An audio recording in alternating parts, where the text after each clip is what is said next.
Hello, my name is Annette Bentley Smith. I am your self published children's book author of 12 books. And the purpose of this video is to read excerpts from each of those 12 books. But first, a little bit about myself. I'm married, I have two grown boys and one granddoll. And my boys and my granddaughter are the inspirations behind many of my books, along with special friends and family. I wrote my first book back in 1998, and I've been writing since then. Now, you can read a little bit more about me. I do have a bio on my website. That website is www.mrsanniebooks.com. That's www.mrsanniebooks.com. mrsanniebooks.com. And please subscribe when you get there so that I'll know you stopped by. All right? Now, let's get started with the reading of my books. And they are in no special order. The first book is called The Best Sleepover in the Deep Blue Sea. Now, have you ever had a hard time falling asleep? That's exactly what happened to Chance, a very tiny noble knight who lived in a very large castle in the deep blue sea with his very tiny sister, Harmony. They were certain that if they had a sleepover and invited all of their friends, they would fall asleep without any trouble. Come join Harmony and Chance on their adventure in finding their ocean pals for a sleepover in the sea. See who they meet along the way.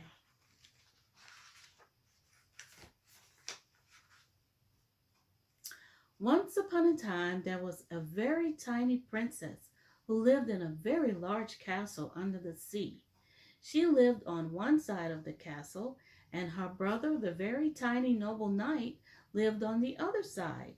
Both Chance and Harmony were too afraid to go to sleep for fear of invaders.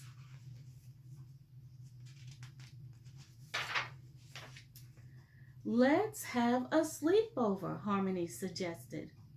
The tiny princess and the tiny noble knight decided to invite all of their friends over to the very large castle so that they could feel safe and get some sleep. Their friends were Pinky the whale, Gray Boy the dolphin, Octus the octopus, Lizzie the lizard, Sharky the shark, and King Greeny the frog. How will we tell them? We don't have a phone because a whale knocked down a power line, asks Chance, the tiny noble knight. We'll just have to go to each one and tell them about our sleepover, suggested Harmony, the tiny princess. They decided to wait until the next morning to get an early start. What will we do until then? Asked Chance, the tiny noble knight. Let's bake some cookies, pies, and cakes, the tiny princess suggested. And then what? Her brother asked. That's not going to take all night. We are inviting 6 friends over, explained the tiny princess. We can prepare 6 of our finest rooms in the castle so that each one will have his or her own room.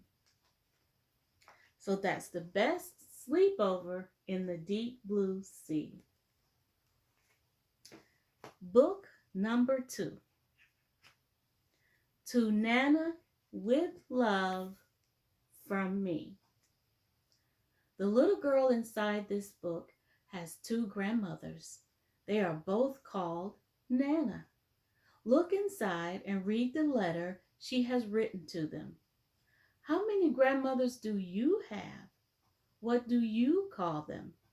Perhaps you too can write them a letter to have for the rest of their lives.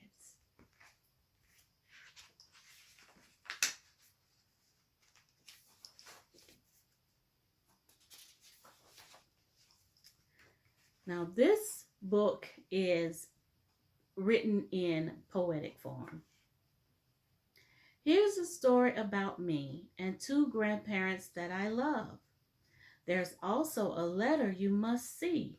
Read it with grandparents and people you love.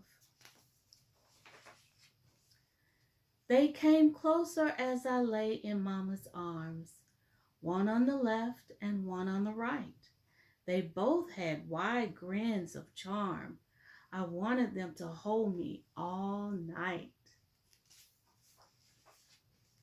The one on the left held me first, then the one on the right.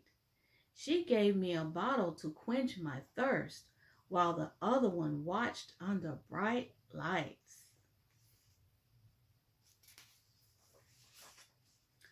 Who were they, I wondered, as I opened and shut my eyes. Just who were they, I pondered, as they both stood listening to my cries. I learned who they were as I began to grow, and I started to say my first words. Nana is our name, they wanted me to know. I have two Nanas. Is there a third?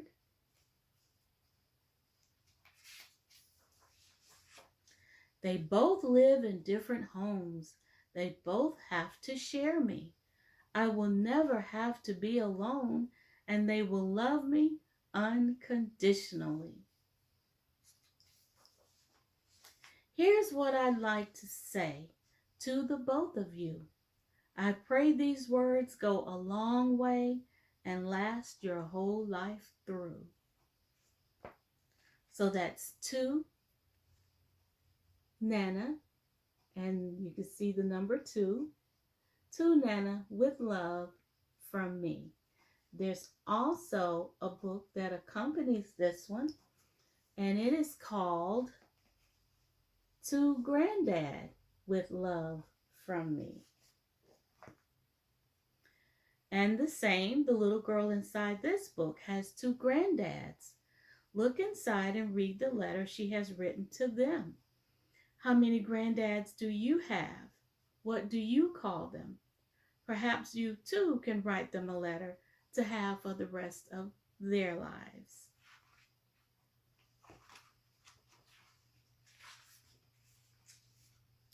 Here's a story about me and two grandparents that I love. There's also a letter you must see. Show it to your grandparents and the people you love. One came closer as I lay in Mama's arms. He stood tall under the bright lights. He had a smile filled with charm. I wanted him to hold me all night. Time went by, then came another. It was love at first sight.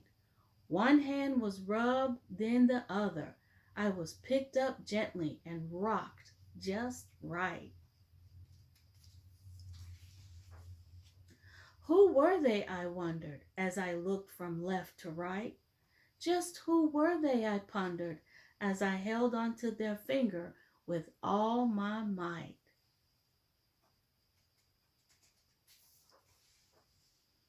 I learned who they were as I began to grow and started to say my first words.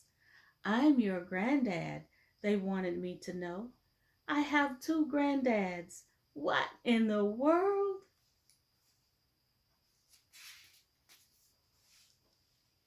They both lived in different homes. They will have to share me. I will never have to be alone, and they will love me unconditionally. Here's what I'd like to say. It's meant for the both of you. I pray these words go a long way and last your whole life through. So that's 2, here again, the number 2, because she has 2 granddads. To Granddad with love from me. All right, on to book number 4. It's called Divorce Through the Eyes of a Child. Dear Mama and Dad. And this book too is written in a poetic manner. Are you a child of divorced parents? Do you have a friend who comes from a broken family? Look inside and read this letter written to a mother and father. You will see how children like you or your friends express their feelings to their parents about divorce, their friendship, and how the separation of their parents make them feel.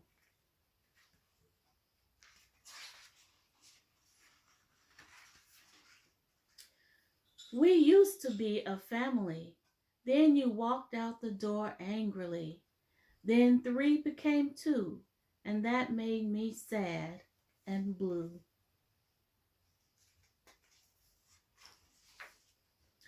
I wish I knew what went wrong. Your anger was as mean as King Kong. Was it something I said or did? Did you even want to have a kid?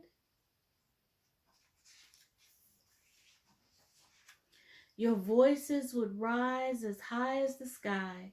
I didn't want to hear them. They made me cry. Then days would go by with no words said. What's wrong? I asked. There was silence instead. Oh my gosh, it must be my fault. Isn't that why you were mad and didn't talk? Your words were never kind about each other.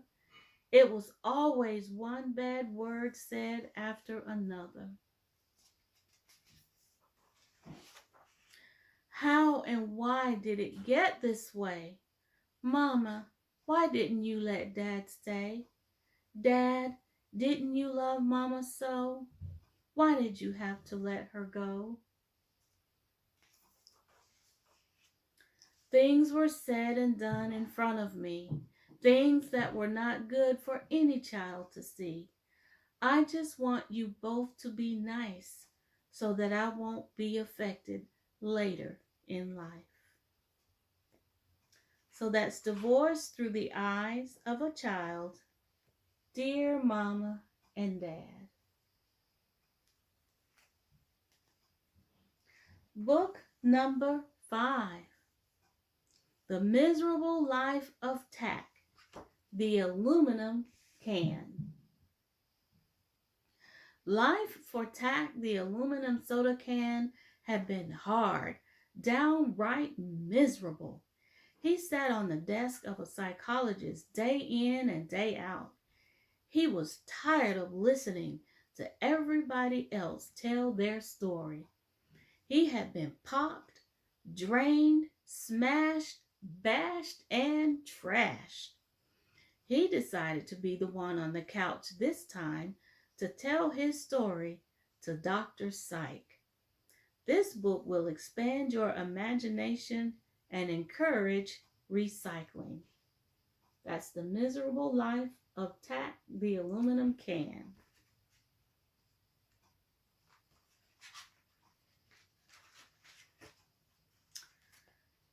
While Dr. Sykes sat and waited for his next patient, Tack realized it was time to have a little therapy session himself. Dr. Sykes, Tack called out. Dr. Sykes looked around the office, but didn't see anyone. Down here.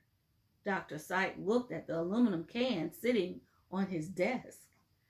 My name is Tack. Dr. Sykes jumped up and locked the door. It just wouldn't look right for a psychologist to be talking to a can.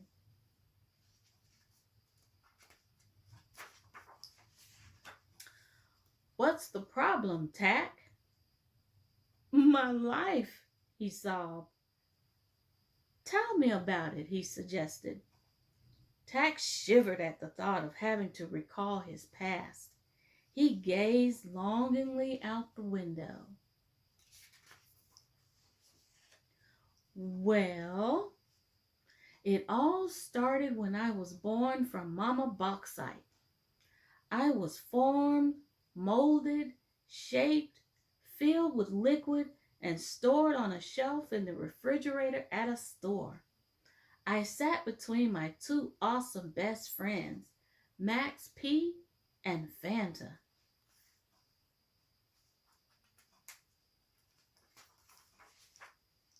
One day, a small, scrawny little boy bolted into the store, yanked open the refrigerator, snatched me off the shelf, shook up my contents inside, and slammed me down on the counter.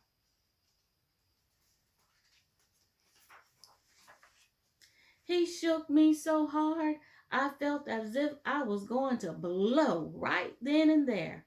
I actually had a dent on my bottom from being slammed down so hard. Suddenly, I was put inside a hot, stuffy plastic bag and then stored inside a cooler filled with chilling ice. After what seemed like hours, the little boy takes me out, thumps me several times, and pops my lid. That gave me a migraine for sure. Go on, Dr. Syke advised, sounding unsure for fear of being caught.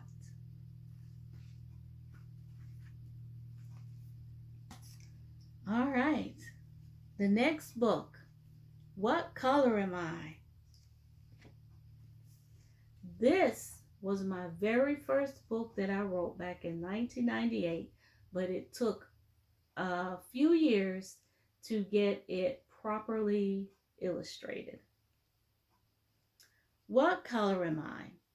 Two best friends, Stefan and Aiden, decided to draw each other during art.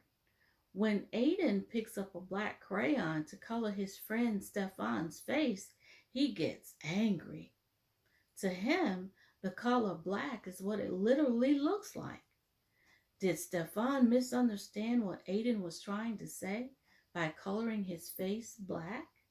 Did Aiden choose the right color?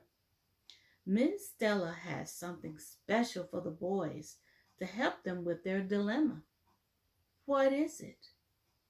This story will help children learn about and increase their awareness of different ethnic backgrounds and skin tones within a fun activity, drawing.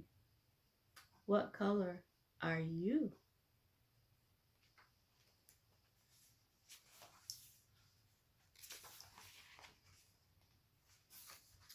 What color am I?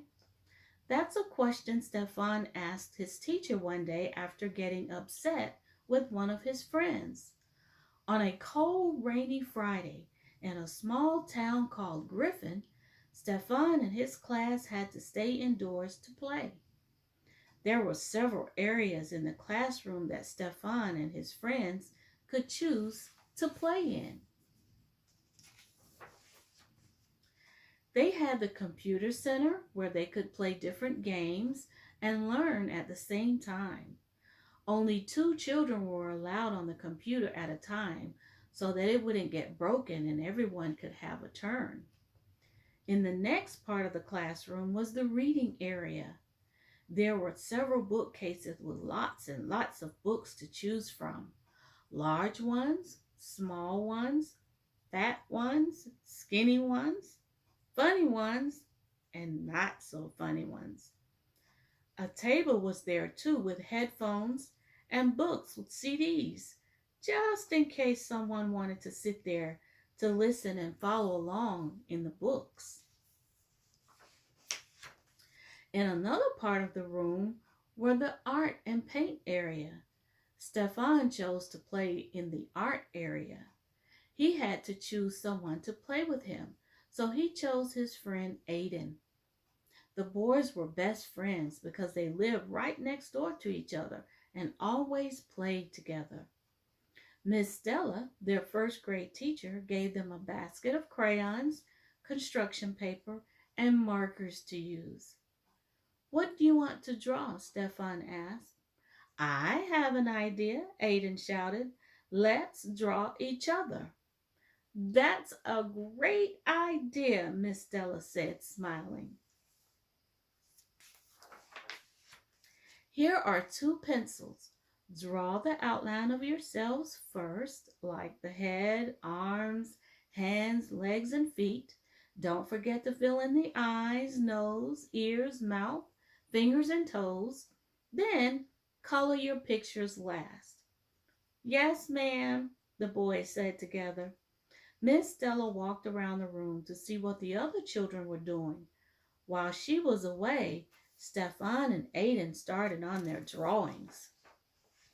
Suddenly, there was a scream. Ouch! Shouted one of the girls. Stop pulling her hair, Quinn. Finish up on the computer, she said scoldingly. Then there was another scream. No! Stefan shouted angrily. Don't use that color crayon on my face. Stefan snatched the black crayon from Aiden. I'm not black. Here, use this one. That's what color am I?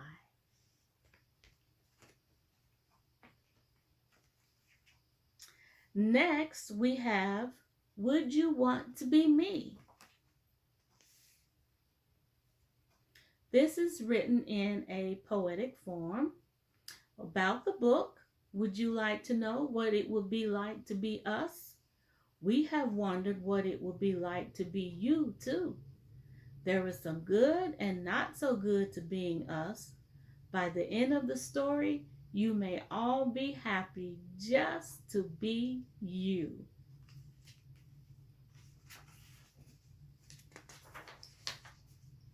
Would you want to be me if you were a traffic light? You would help people stop and go, but would have to hang in the air all day and night. Would you want to be me if you were a road? You would help people get from one place to another, but would have to feel the heat of the sun and the winter's cold. Would you want to be me if you were a gas station, restaurant, or store? You would help people buy food, but would have them going in and out your doors. Would you want to be me if you were a light bulb inside a street light? You would help people on the streets to see, but would have to stay on every day and all night. So that's would you want to be me?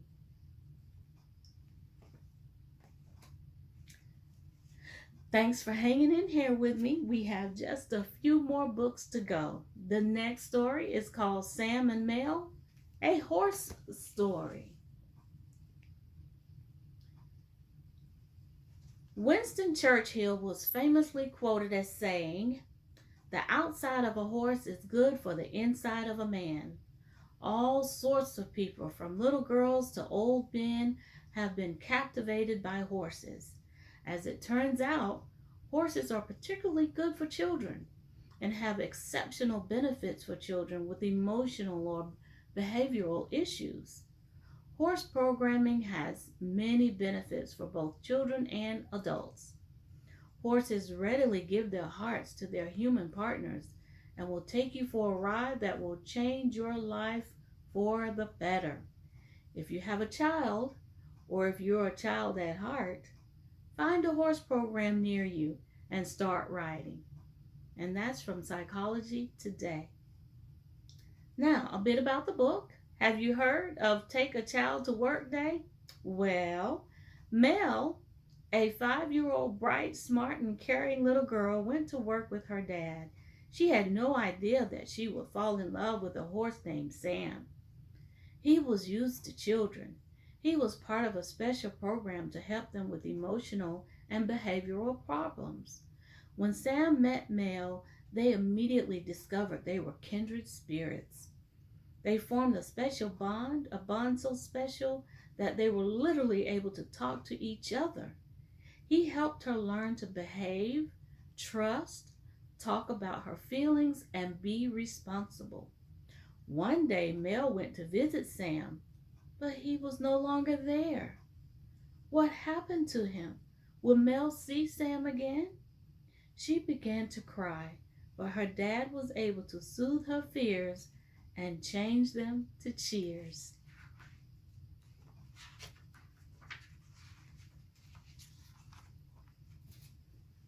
It was an ordinary day for Sam the horse. He was brushed and groomed so children could ride. His back was strong, so he didn't mind, of course, because for children he had a special stride. Sam was unique and extra kind. He could sense the feelings of kids. Some of them were good, but a few of them whined. A few tried to pull his tail, which was something the owner forbids.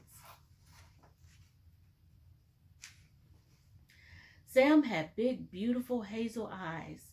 All horses generally do. His mane flew in the breeze as he glided through the grass covered by the morning dew. He had a caretaker who groomed him well. Over the years, they formed a special relationship. Sam responded to his gentle commands and never rebelled. The man was always kind and never ever used a horsewhip. Sam's caretaker had a little child named Mel. The girl often came to the barn to see him. Sam knew who it was by her hat and sweet, flowery smell. He loved resting his head on her hat brim. One cold day, Mel went to visit Sam at morning's first blush. She wore her favorite pink coat.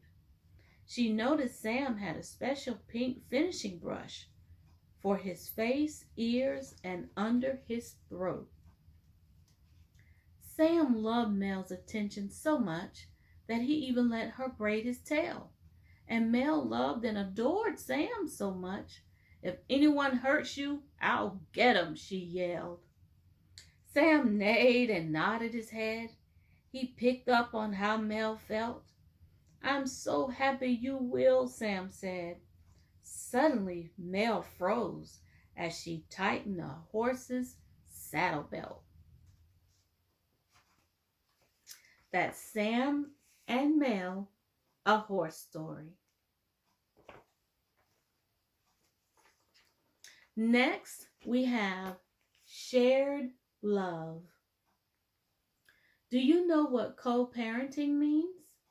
Some children don't, but in this story, 6-year-old Lyric quickly learns what it means. Now that her parents live in separate homes, they must go to court to see whose home Lyric will live in. Follow along with Lyric to learn the meaning of co-parenting and how she deals with it.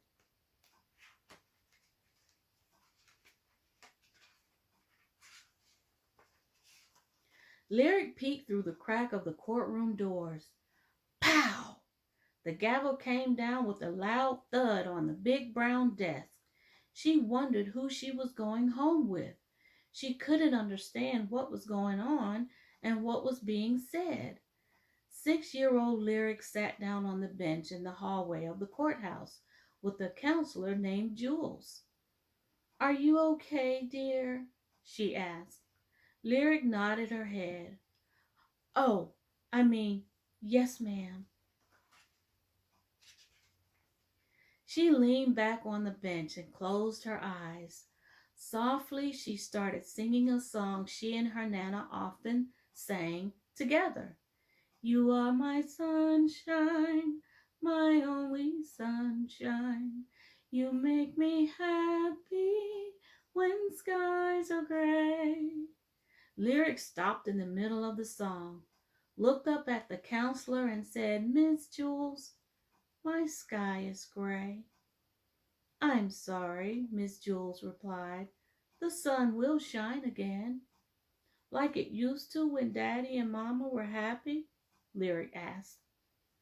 It won't be quite the same, Miss Jules responded. Let's go across the street to the park, she suggested. Miss Jules stood up and walked toward the front doors. Lyric opened the door to the courtroom slightly. She saw her daddy sitting on the left side of the courtroom with his daddy and mama. Then she looked to the right and saw her mama sitting with her parents. Neither of her parents looked happy. Tears filled up in her pretty hazel eyes. She wanted to run to them and hug them. She wanted to reassure them that everything was going to be all right. Miss Jules looked back just in time to see Lyric put one foot in the door. Daddy, Mama, she called out in a whisper. The big, tall, old-looking judge with a head full of gray hair looked up from the papers he was writing on. Both her parents looked back in surprise. A security guard that was standing behind the door knelt and kindly said, You can't be in here, little one. Miss Jules grabbed her by the hand and gently led her outside. Lyric began to cry. It's my fault, she sobbed. Miss Jules and Lyric walked across the street to a park filled with flowers, trees, and families. They saw the perfect tree that offered plenty of shade and sat underneath it. Tears continued to soak Lyric's cheeks. The more she wiped them away, the more they flowed. Miss Jules handed Lyric a pretty pink handkerchief. Pink was Lyric's favorite color. It's not your fault, love. It's never a child's fault. Please know that, okay? That's shared love. 3 more books to go. This one, Nairas Bully. And of course you see the bully X'd out because what do you think happened? Nairas Friend. This book is dear to my heart. The worst thing to face in school is a bully. Naira and her sister Rain have to face this reality in their first year of elementary school. Brooklyn, a 5th grader, knows nothing else but to bully others, and Naira was her target. How long would she get away with it? Apparently she didn't care. She felt that Naira deserved it. Would Brooklyn get a wake-up call and learn to be friends? Will Naira have to seek help? If so, from who? This heartfelt story will provide a wonderful lesson in facing bullying in school and how to handle it. Also, Naira's Bully shows the importance of dealing with bullying before it gets out of control and what can happen when it does. Education regarding this subject should begin early, and it is essential that the entire family get involved in supporting and encouraging young ones who are victims. It is also important that the aggressor is counseled regarding his or her actions and learns to rectify the harm caused. An enlightening message for both children and parents. This book is now available in hardback.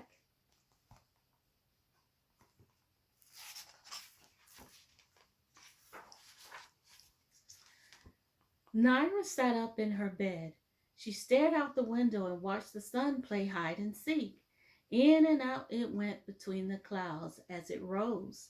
She sat with her tiny chin cupped in her hands. Her bony elbows dug into the top of her tiny legs. Today was the first day of 1st grade. Naira wasn't too worried. She knew many of her kindergarten classmates would be in her 1st grade class. Suddenly, her thoughts were interrupted by her mother calling her name. Naira, it's time to get up. I'm up, Mama, yelled Naira. She had a unique imagination. She tried to make out the different shapes the clouds formed. She thought one of the clouds looked like a city. I'm going to name it Cloudville, Naira said to herself. Immediately, she realized she had not gotten dressed. Her clothes were lying on the chair next to her bed. She had put them all together the night before, after she took a bath.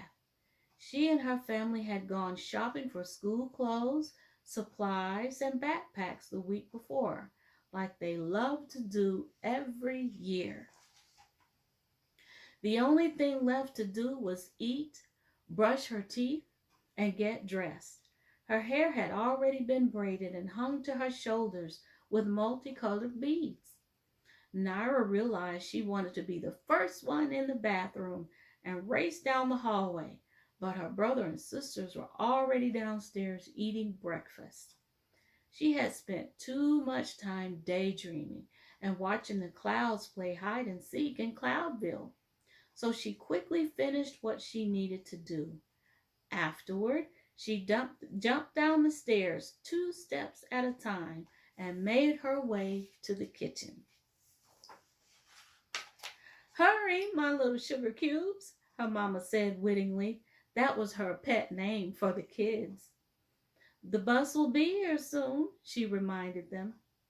Naira sat down and managed to eat a few bites of cereal and strawberry toast and drink a glass of orange juice. She heard the sound of the bus from a distance.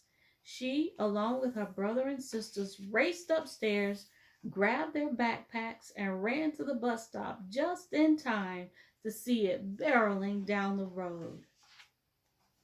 Suddenly, a girl who looked about 6 years older than Naira darted across the street and jumped in front of her big sister Rain. Naira frowned, but didn't say anything. The girl was new in the neighborhood. She had moved in over the summer, and the kids never saw her until now. Naira wanted to know who she was. She tapped her on the shoulder and politely asked, "What's your name?" "Pudding-tang," the girl responded smartly. "Ask me again and I'll tell you the same." She stuck her tongue out and laughed. Rain spoke up. "That's not your name." "Yes, it is," the new girl shouted. By that time, the bus had gotten to where they were and was coming to a screeching halt. The new girl's backpack was on the ground. Naira picked it up for her, but the new girl snatched it and put it on her back. Her name tag was dangling from the strap. "Brooklyn," Naira said out loud. Brooklyn whirled around. "That's Brooke," she demanded. Brooke stormed up the steps and ran to the back of the bus.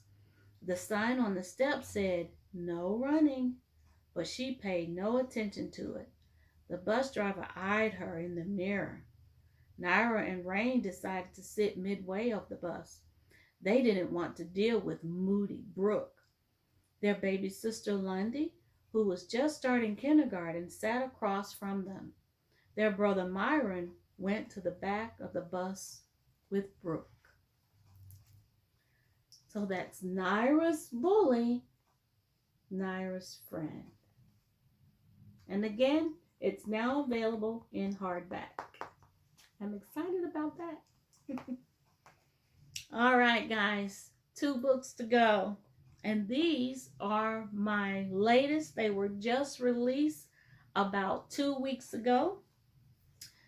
This one is called Braces and Smiles for Mei Li and Her Monkey Buddies. Not everyone has perfect teeth. That is certainly true for Mei Li. She wears a mask to school because there is a bad bug making people sick. Because of that, Mei Li doesn't worry about showing her crooked teeth. One day, her mask came off on the playground and a bully made fun of her, right in front of the whole class. She went home sad. Her mom and her 3 monkey buddies come to the rescue. What do you think happened? Will Mei Li and her monkey buddies smile like an Egyptian? To all the kids all over the world who need braces, wear them proudly so you can smile like an Egyptian.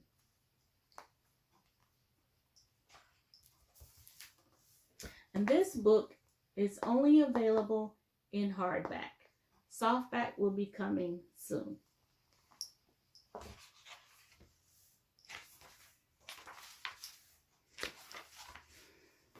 Mei Li lives in Thailand with her 3 monkeys, Lu, Jaco, and Coco. She is 8 years old. Her human-like buddies have been with her since she was 5 years old. They know what she likes and dislikes. They know when she is happy, sad, or mad. One sunny day, Mei Li came home from school crying. When she got off the bus, she threw her face mask to the ground. She had to wear it to avoid spreading germs in her school. Instead of going in the house for snacks, she walked around to the backyard of her house where her long-tailed, diaper-wearing monkey buddies often played. One side of her backyard was made specifically for Mei Li and the monkeys. The other side was just for her parents. On this particular day, Mei Li wasn't in a playing mood. Coco sensed it first as he watched her get off the bus. "Hey guys," Coco called out, "come look at Mei Li." The monkeys ran outside just in time to see a tear rolled down Mei Li's pretty brown-skinned face as she walked to the back of the house. "What do you make of it?" asked Lu. "I don't know," responded Jaco. "Me neither," shouted Coco as he ran back in the house to the back door. Lu and Jaco followed him. Coco opened the back door and all 3 tumbled out. They didn't like to see Mei Li crying. Jaco made it to Mei Li first. He pulled at her shirt tail. Then Lu and Coco tugged at both her hands. She looked at them, tried to smile, but gently pulled away from them and went to sit in her gigantic playhouse. She picked up one of her dolls and just stared at it. "Perfect teeth," she muttered through a puddle of tears. Mei Li's monkey buddy sat beside her and stared at her doll too. Then Lu asked, "What's wrong, Mei Li? We don't like it when you're sad." Mei Li smiled, but she quickly covered her mouth.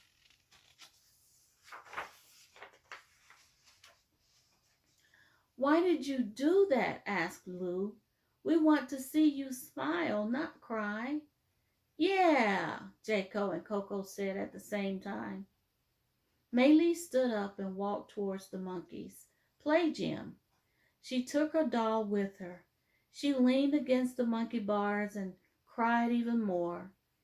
Then she muttered, "I was picked on today." "Why?" asked Jaco. "Yeah, why?" asked Lu and Coco together. Mei Li pointed at her doll's perfect teeth. So that's braces and smiles for Mei Li and her monkey buddies. Again, this is only available in hardback. Now, last but certainly not least, another one of my latest books just released about 2 weeks ago, and it's called Milton Mask Saves the Earth. And it too is available in hardback. Milton Mask is an ordinary surgical mask that covers the faces of hospital workers day in and day out. One day, he hears some awfully bad news. People are catching a bug that makes them extremely sick. He decides to leave the storage room to check it out. What will Milton Mask do? How will he save the earth? Well, let's see.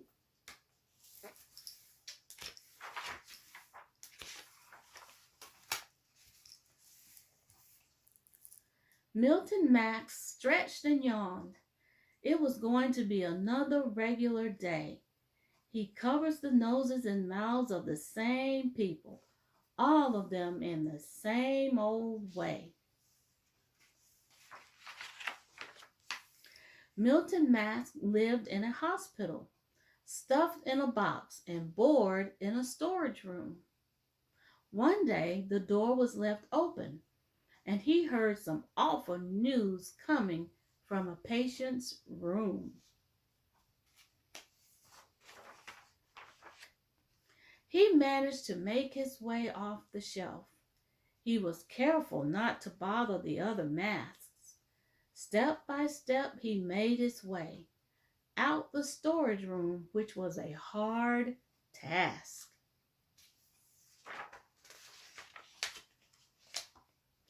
Milton Mask peeked out the door.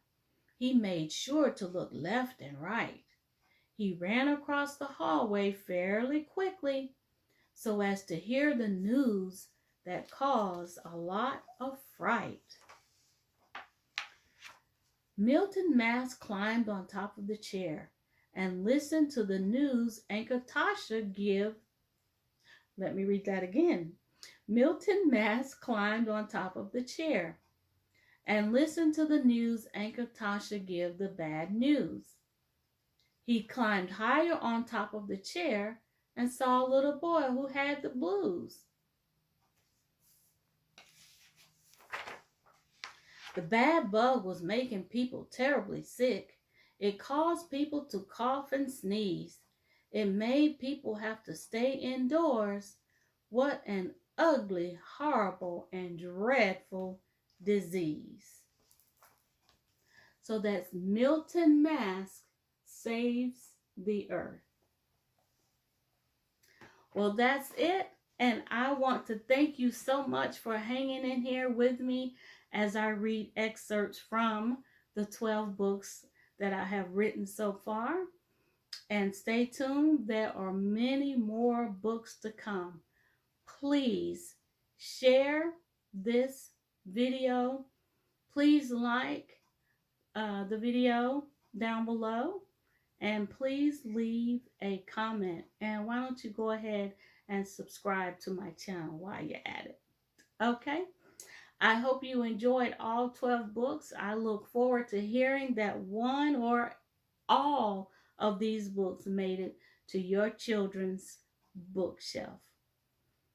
Until we meet again, remember, reading is fundamental. And one last thing, I have a special project that I am working on. It's patent pending. I won't share the news here, but subscribe to my website. You'll be able to go there and see a little bit about what it is and what I'm working on. Again, thank you so much for hanging in here with me and listening to these excerpts from my 12 books. Thank you so much. Bye-bye.